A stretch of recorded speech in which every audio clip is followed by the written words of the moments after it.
Sampailah ke tempat sekitar jam berapa ya, 11 atau jam 12-an lah. Terus gitu kami sampai mobil itu berhenti di Skado. Memang biasa tempat berhenti. Cuman di sini kejanggalannya, pada waktu itu biasanya kan saya juga ikut turun. Nah, di situ kan biasanya juga saya ikut turun dengan kawan-kawan, sama-sama kan, entah makan, yang lapar yang makan, yang minum yang ngopi kan. Kebetulan waktu malam itu cuman saya sendiri yang tidak turun dari mobil, saya tidur gitu kan, mungkin karena kecapean itu tadi. Di situ saya tidak tahu posisi saya di mana kan. Posisi saya di mana tidak tahu, sambil berdiri pun saya sudah tidak bisa karena saya rasakan kaki memang, atau saya tidak tahu lah kaki patah atau gimana, dan memang iya patah kan. Itu saya minta tolong, dan saya tidak tahu kawan-kawan saya yang tadinya satu mobil itu saya udah tidak tahu di mana, dan saya udah tidak kepikiran di situ. Yang saya tahu gelap banget, cuma ada sinar lampu, mungkin itu mobil satunya lah ya yang di belakang saya itu tadi, mungkin dia juga mencari-nyari kita di bawah itu tadi.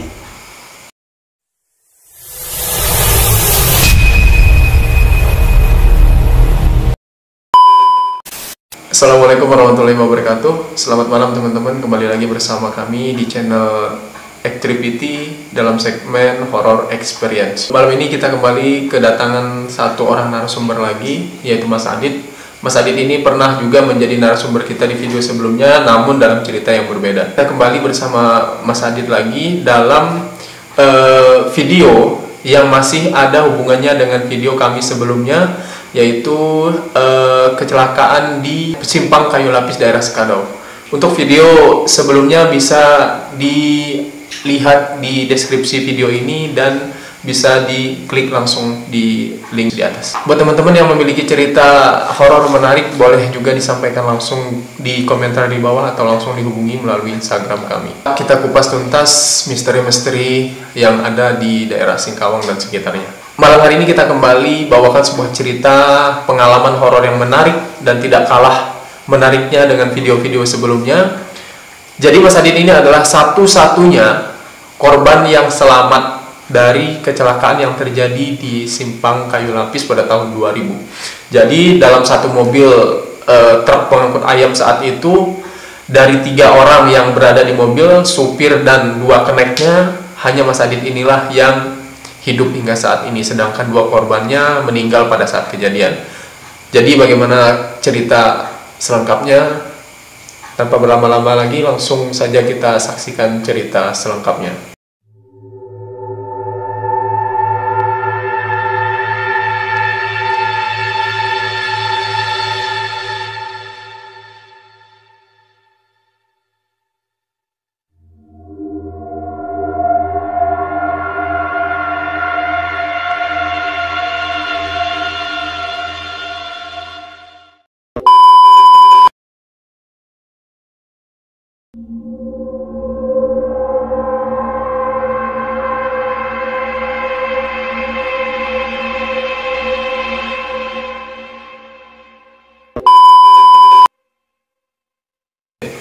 Mas Adit, gimana cerita lengkap kejadiannya kemarin ini, Mas?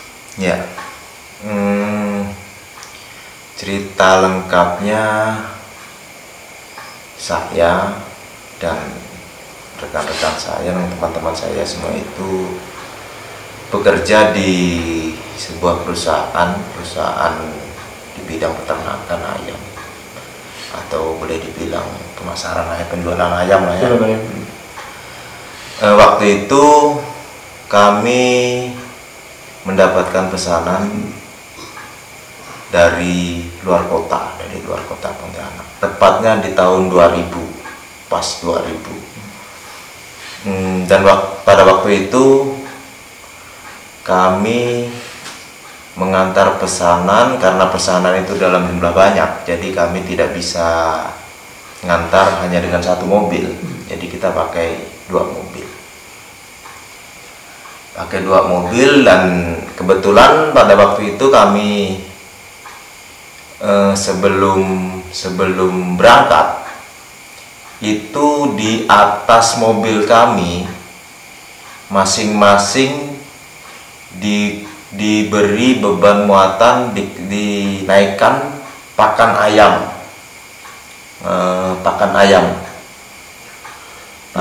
Jadi masing-masing dari mobil kami itu di atasnya, di paling atasnya itu ada barang berupa pakan ayam yang akan dibawa ke tempat tujuan tersebut. Berarti bukan hanya ayam yang dibawa tapi pakan ya? Kebetulan di atas ayam pakan ya? Iya, sekitar kurang lebih tidak sampai 10 karung lah. Satu karungnya kan sekitar 50-an kilo. Nah, dan setelah itu selesai kan, kami muat itu, masing-masing dari kita muat selesai, kami berangkat dan kami muat ayamnya itu di tempat yang berbeda, misah gitu. Jadi saya muat di daerah Pontianak, masih Pontianak kota, dan kawan-kawan ini udah di luar kota Pontianak. Muatlah kami sekitar sore lah ya, sekitar jam 3-an gitu, jam 3 jam 4 gitu.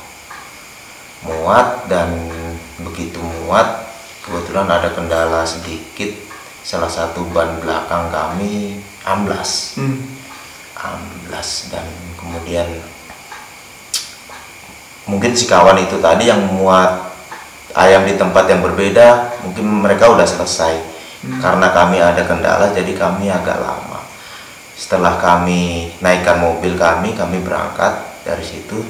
Sebelumnya kami berangkat ke tempat tujuan, kami memang udah janjian dengan kawan itu kan, bahwa nanti kalau siapa yang duluan nunggu di tempat ini gitu kan, di tempat biasa kita istirahat lah gitu kan, di daerah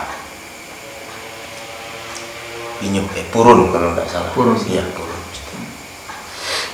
Berangkat kami kan ketemu di situ, istirahat sebentar, karena mungkin udah malam kan, kami pun tidak bisa berlama-lama. Terus kami memutuskan jalan. Jam berapa tepatnya kira-kira berangkat itu pada saat dari daerah Purun itu, Mas? Daerah Purun sekitar jam 7-an ya. Jam 7-an lah gitu. Dan masing-masing dari kami kan memang satu mobil 3 orang. Dan kebetulan yang memang ada yang di mobil yang satunya bukan rombongan kita ya, bukan satu mobil dengan saya, itu ada satu orang anggota yang ikut, karena mengingat pada tahun-tahun itu memang situasi agak kurang aman, agak rawan lah gitu kan. Berangkatlah kami dari Purun tersebut, berangkat dari Purun. Tidak ada rasa kejanggalan sedikit pun, ada ya, seperti biasa aja kita berangkat, karena kita juga buru-buru kan berangkat. Lewatlah kami memasuki daerah yang boleh dikatakan rawan itu tadi. Memang betul, setelah kita memasuki daerah-daerah rawan itu memang ada kejadian, mungkin ya sekumpulan anak-anak muda di situ lah ya, yang biasa nongkrong. Memang ada kejadian penjagatan, cuman kami kan tidak berhenti, kami jalan terus. Dan memang betul juga bahwa kalau salah satu anggota yang ikut di mobil teman saya itu tadi yang di belakang memang sempat melepaskan tembakan ke atas supaya bikin mereka tidak jadi ngadang kita gitu kan, mengamankan situasi lah. Untuk cover keamanan ya berarti yang itu. Setelah lepas dari tempat rawan itu tadi, kami udah jalan lumayan jauh. Kami istirahat sebentar, bukan di warung ya, istirahat sebentar di tepi jalan lah gitu kan. Di jalan istirahat sebentar ya, cuci muka atau menghilangkan ngantuk kan. Memang tempat biasa istirahat di situ sebentar. Setelah istirahat di situ sebentar, kami jalan lagi, terus lagi, tidak ada halangan, mulus seperti biasa aja, tidak ada pikiran apa. Dan memang juga di dalam perjalanan itu, kita setiap jalan itu kan di dalam mobil itu kan ada musik ya, ada ya untuk hiburan lah, hiburan kita di jalan. Musik itu memang hidup terus,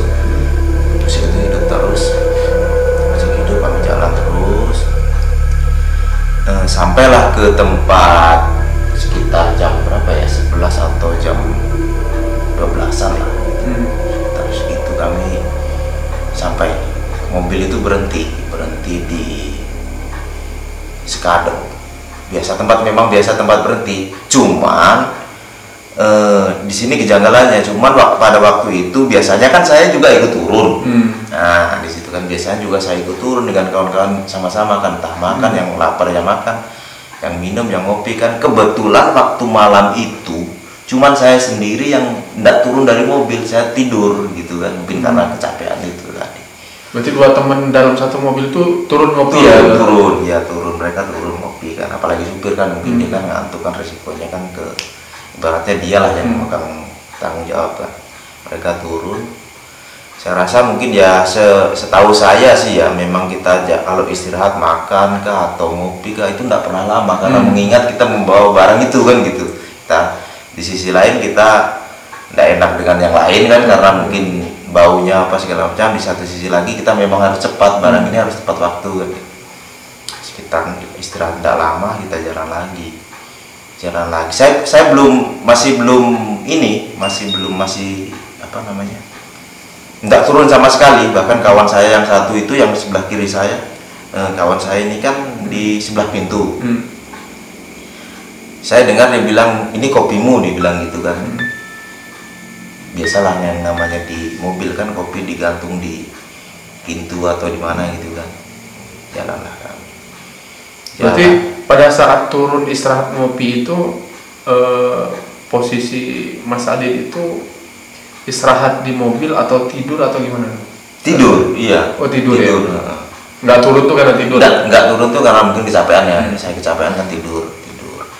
Nah, setelah mungkin kawan juga paham kan, dan kita kan karena kita mungkin kecapean. Memang pada saat itu boleh dikatakan usia saya pada tahun 2000-an itu jauh lebih muda lah daripada teman-teman yang teman-teman saya itu. Mungkin jauh lah, mungkin mereka kan udah saya anggap seperti saudara, seperti abang sendiri kan. Setelah cukup kami istirahat, cukup kami memutuskan jalan lagi karena di tempat kejadian itu kan kalau dibilang dari Sekado dari sampai ke tempat kejadian itu kan enggak begitu jauh ya. Karena sebelum di tempat lokasi kejadian memang jalannya lurus ya? Lurus. Kalau orang yang sesekali lewat situ memang bisa kaget lah gitu, karena tikungan di situ. Saya masih tertidur. Waktu jalan itu saya masih tertidur, bahkan kopi saya itu tadi pun belum sempat saya minum ya. Sebelum sampai ke tempat kejadian, saya dengar suara kawan saya yang supir. Dia bilang, musik itu matikan, karena waktu itu kan kita hidupkan musik. Memang biasalah tuh di jalan kan hidupkan musik.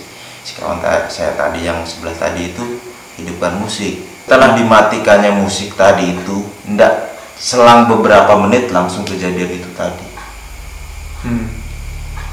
Langsung kejadian itu tadi, yang seperti kawan itu bilang mobilnya seperti kayak tidak percaya gitu kan. Bahkan saya sendiri pun tidak tahu kronologinya seperti apa, karena saya korban kan.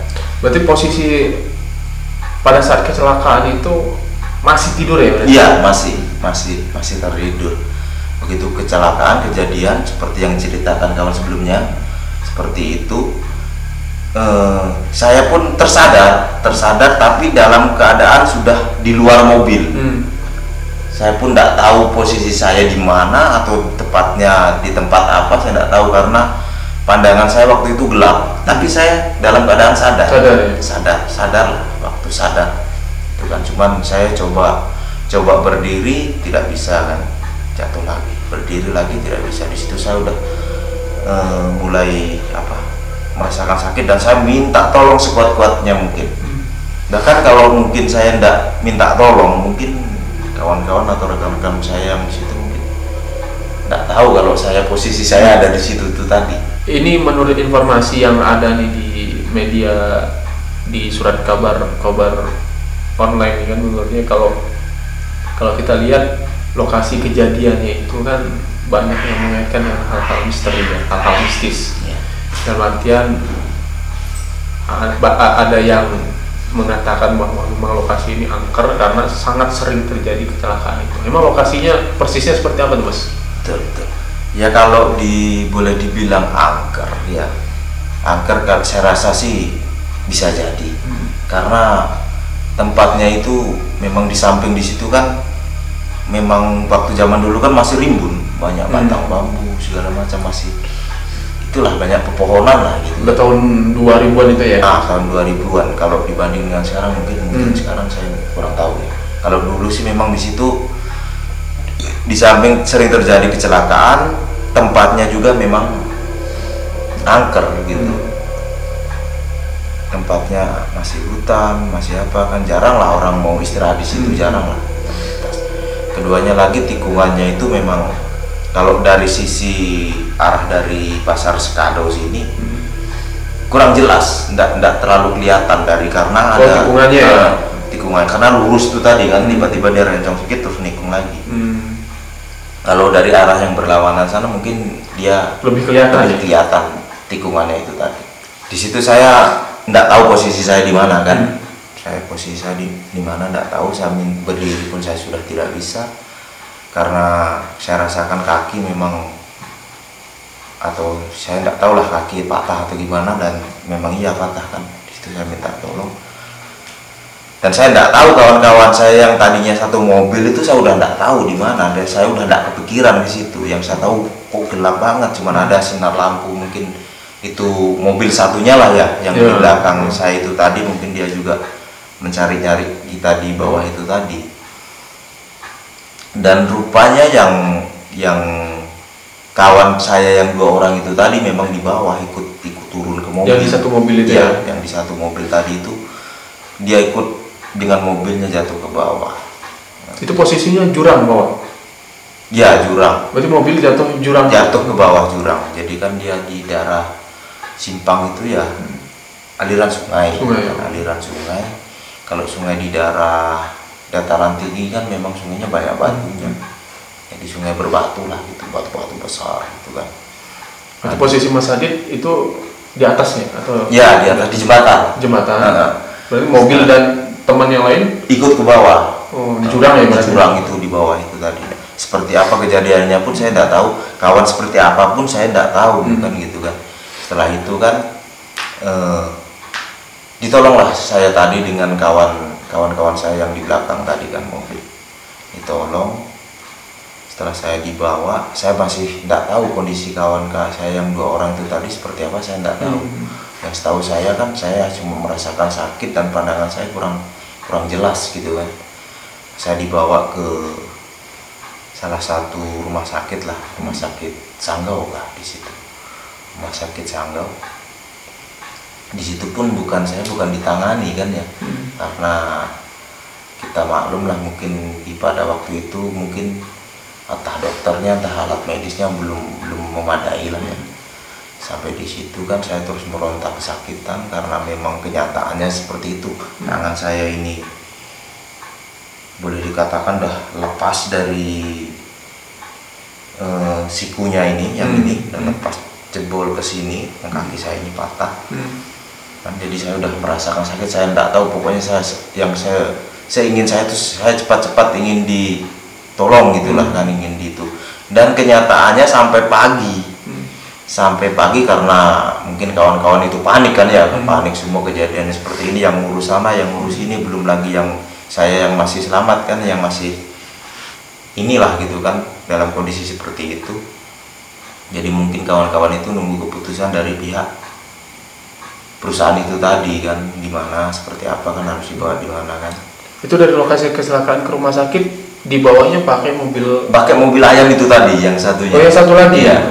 Pakai, karena mungkin pada waktu itu menurut keterangan kawan saya itu malam kan ya kejadiannya, sekitar jam 1 atau jam 2 gitu kan, tengah malam. Mungkin waktu pada zaman itu kan kita mau minta tolong ke orang lewat atau mobil-mobil yang lewat pun mungkin mereka juga karena mengingat tempat seperti itu kan ya, mungkin mereka juga takut ya, ragu-ragu mau turun mau nolong, itu ragu-ragu. Setelah pagi itu dibawalah saya pakai mobil apa itu ambulans. Dibawa saya pakai mobil ambulans, dan kebetulan kawan yang nolong saya itu tadi ikut dengan saya, menemani saya sampai perjalanan sampai ke tempat tujuan lah ya. Kalau kawan Mas Didi itu tadi yang menemani saya kan, kalau mengingat pada waktu itu yang saya rasakan sakitnya lagi karena kondisi saya sadar kan ya. Waktu itu kan kondisi jalan di daerah situ kan tidak seperti sekarang. Kondisi jalan masih rusak, masih kecil kan ya, sempit kan ya, jadi banyak lubang. Jadi begitu saya dibawa di dalam mobil itu, setiap mobil itu kena bannya, kena lubang atau menabrak lubang, itu rasa tulang saya ini rasa kayak udah tidak tahu lagi, kayak dicucuk-cucuk seperti apalah, sakitnya luar biasa. Makanya di situ saya meronta-ronta kesakitan kan. Kalau saya boleh minta tolong tuh minta tolong dengan siapapun lah. Dan kebetulan kawan saya yang itu mungkin dia udah, Mas Didi itu tadi ya, udah panik, udah bingung, tidak bisa berbuat apa-apa kan. Di situ dia bilang seperti ini. Seingat saya dia bilang seperti ini. Masih untung dibeli, nyebut saya, masih untung kamu masih hidup gitu kan. Kawan kamu yang dua udah tidak ada, dibilang seperti itu. Di situ mungkin saya udah, perasaan saya udah mungkin tambah gimana kan, karena kondisi saya sadar, ingat kan ya. Jadi saya rasa udah campur aduk lah rasanya di situ kan, campur aduk. Dan yang saya kesalkannya lagi, kenapa waktu itu dari tempat kejadian sampai dibawa ke rumah sakit, saya tidak mengalami pingsan gitu, tetap sadar terus. Jadi apa yang saya rasakan betul-betul luar biasa, yang seperti badan seperti apa, mata saya ini kan tidak bisa melihat sebelah nih, entah sebelah mana saya juga kurang tahu. Pokoknya mata saya ini bengkak lah gitu, besar kan, bengkak besar, pokoknya dah susah mau lihat, tapi dalam kondisi sadar. Nah, setelah perjalanan itu tadi, melewati perjalanan yang berlubang lagi itu tadi, sampailah saya ke Pontianak. Kan setelah sampai ke Pontianak, diuruslah saya ini Pontianak, masuk rumah sakit, masukkan ruang ICU sekitar 1 mingguan. Oh, di ICU 1 minggu? Iya, di ICU 1 mingguan. Setelah itu dikeluarkan di ruang umum lah. Karena mengingat tangan dan kaki saya ini kan patah ya. Jadi saya dioperasi dipasang pasang pen. Berarti nyampe rumah sakit Pontianak tuh langsung ditindak operasi langsung? Ya, belum. Belum. Itu belum langsung diputuskan. Dia namanya kita musibah kan ya, kecelakaan seperti itu harus tahu dulu ini siapa nama, atau harus ada penanggung jawab kan gitu. Sedangkan orang tua saya yang dari kampung kan dan juga begitu bisa langsung datang. Jadi waktu itu yang ngurus saya di rumah sakit ada abang saya yang di Pontianak. Diuruslah itu kan, didata dulu kan, namanya di birokrasi Pontianak, di rumah sakit kan, keperluan itu kan. Belum di itu, habis itu udah lengkap semua, penanggung jawab ada, abang saya pun udah ada, baru saya ditangani. Setelah beberapa jam baru diputuskan operasi. Bahkan yang sebelum setelah diputuskannya operasi itu, bahkan saya pernah dengar juga bahwa tangan saya itu udah tidak bisa diselamatkan lagi. Bahkan hampir lagi diamputasi. Saking parahnya. Saking parahnya karena mengembang kan. Karena maklum aja kita udah dari kejadian malam, dari malam sampai pagi di Sanggau, dari Sanggau berangkat ke Pontianak aja mungkin udah mau setengah harian. Jadi kondisinya itu udah kekurangan darah, kondisi mungkin boleh dikatakan udah mau busuk lah ya, udah bau lah gitu kan, karena udah lumayan lama kan, mau 1 harian kan. Nah, di situ saya dioperasi itu tadi, dioperasi pasang pen dan memerlukan darah. Darah itu kalau tidak salah menurut kakak saya ya, karena waktu itu kakak saya yang jaga saya, itu memerlukan darah 2 kantong. 2 kantong darah. Dan kebetulan lagi itu yang bikin susahnya lagi di situ masalah darah itu tadi, karena golongan darah saya termasuk waktu zaman itu susah dicari. Di PMI udah cari, ke PMI pun kosong. Nah, kebetulan saudara-saudara saya ini yang cocok darahnya itu cuman kakak saya itu tadi yang jaga saya. Jadi kakak saya itu udah diambil darahnya 1 kantong. Karena perlunya 2 kantong kan masih kurang. Jadi dilihat kondisi kakak saya itu udah tidak mungkin lagi kalau diambil sampai 2 kantong kan. Nah, jadi ada lagi ini pendonor, itu kebetulan kita kenal juga. Itu salah satu anggota. Kebetulan itu memang dengan saya udah kenal juga. Setelah selesai itu ya, saya kan di ruangan umum itu ya. Saya itu 1 bulan, 1 bulan, sekitar 1 bulan lah di rumah sakit itu, dirawat di rumah sakit 1 bulan. Dan waktu keluar dari ruangan ICU, saya kan dibaringkan di tempat tidur rumah sakit itu ya. Kan udah dalam kondisi tidak bisa bergerak sepenuhnya lah ya, karena kaki dengan tangan saya ini kan habis operasi. Saya baring gini, di belakang saya ini ada rasa sakit di tulang punggung saya ini. Asal baring sakit, asal bangun gini ndak sakit, dibaringkan lagi sakit lagi. Saya penasaran, saya bilang dengan kakak saya itu tadi kan, kok punggung saya kalau pakai baring kok sakit ya, apa patah atau gimana, saya bilang gitu kan. Dan ternyata setelah dilihat kakak saya, di punggung saya ini masih menancap pecahan kaca. Jadi sisa kecelakaan bahkan sampai sekarang ini masih ada bekasnya dicabut. Jadi ada beberapa pecahan kaca pas di garis tulang belakang nih. Jadi ada pecahan kaca, dicabutlah dengan perawatnya di situ kan, karena kakak saya juga nggak berani kan bikin laporan dengan pihak rumah sakit, dicabut. Ada beberapa pecahan kaca di situ. Setelah itu namanya kita dalam kondisi sakit seperti itu ya, istirahat malam namanya tidur itu pun ndak enak lah ya, tidur ndak enak, bayang-bayang, ada bahkan mimpi yang ndak pun rasa pernah juga di situ. Setelah berjalan sampailah 1 bulan, sampai 1 bulan ini kan saya belum selesai sampai di situ, sampai keluar dari rumah sakit pengobatan saya ndak selesai sampai di situ. Jadi keluarlah saya dari rumah sakit. Cuman yang saya anehnya pada waktu itu, setelah keluar saya dari rumah sakit, saya tidak pulang ke rumah saya, mengingat karena rumah saya jauh kan di kampung.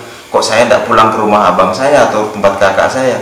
Saya pulangnya dibawa salah satu anggota itu tadi ke rumah dia, ke rumah beliau. Bahkan kakak saya pada waktu itu pun bingung, pihak keluarga saya pun bingung, kenapa kok nggak diserahkan dengan keluarga gitu kan? Kenapa tidak diserahkan dengan pihak keluarga, kok malah dibawa lagi?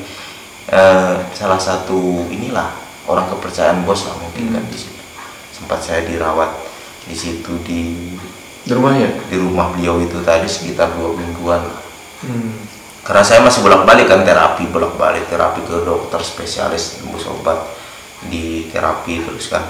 Nah, setelah 2 minggu di situ, kakak saya jemput saya dengan abang saya, dengan orang tua saya. Kenapa kok tidak diserahkan dengan orang tua, dengan pihak keluarganya, kok malah ke itu?